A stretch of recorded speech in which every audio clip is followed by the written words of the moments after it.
एक शिष्य अब गया जो है गुरुजी के पास। गुरुजी के पास गया तो बोला गुरुजी हमको शिष्य बना लो। तो गुरुजी ने कहा बन जाओ। बोले क्या करना होगा? बोले कुछ नहीं करना है, हम शिष्य बना ले रहे हैं, तुलसी की माला दे दे रहे हैं और गुरु दीक्षा दे दे रहे हैं, तुम शिष्य बन जाओ। यही नहीं अच्छा लगा। आप ऐसा तो जब शिष्य बन गया आप ऐसा तो गुरुजी से कहा गुरुजी आप सब दुनिया में हमने बहुत कुछ सुना, बहुत कुछ जाना, तो कृपा करके अब हमें आप कुछ सत्संग सुनाइए। तो गुरुजी ने कहा कि रामचरित सुनाए, रामचरितमानस सुनाए, राम जी की कथा। बोला ओ हो, अरे कहाँ बात कर रहे हैं महाराज, अरे इसको दिन रात सुनते रहते हैं, थोड़ा और ऊपर। तो गुरुजी ने कहा भागवत सुना दे। अरे महाराज भागवत की बात कर, अरे भागवत से थोड़ा ऊपर, भागवत जाने हैं, समझे, कई बार पढ़ डाले अभी तक। तो बोले कि गीता सुनाए। बोले हाँ हाँ जानते तो हैं उनके भी बारे में, लेकिन थोड़ा जो है आप बता देंगे तो हम समझ जाएंगे। तो गुरुजी ने कहा ये तो हमारे गुरु है, चेला तो बना लिए हैं, लेकिन ये तो हमारा भी गुरु लग रहा है। रामचरितमानस जानता है, भागवत जानता है और गीता कह रहा है कि समझता है। तो हम शिष्य नहीं बनाए, गुरुए बना लिए हैं। तो गुरुजी ने शिष्य को अपने एक श्लोक सुनाया गीता का।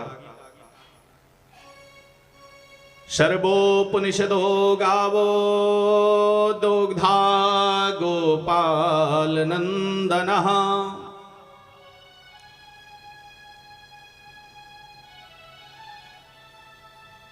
भगवान का वर्णन गुरुजी ने कहा सर्वोपनिषदो, ये सारे उपनिषद ग्रंथ पुराण ये गाय के स्वरूप के हैं। गावो दुग्धा गोपाल नंदना।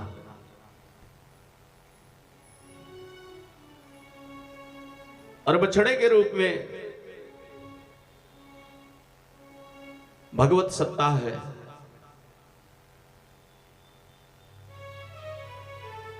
जो इसमें से दुग्ध निकल रहा है वही परमात्मा के स्वरूप का है। तो बड़ा ध्यान से शिष्य मुड़ी झुकाए हूं करता हुआ काफी देर तक भगवान के वर्णन को सुना। तो गुरुजी ने कहा अरे बच्चा कुछ समझ में आ रहा है? बोले गुरुजी सब समझ में आया, भगवान कौन है, गाय कौन है, दूध कौन है, लेकिन गुरुजी एक बात नहीं समझ में आई।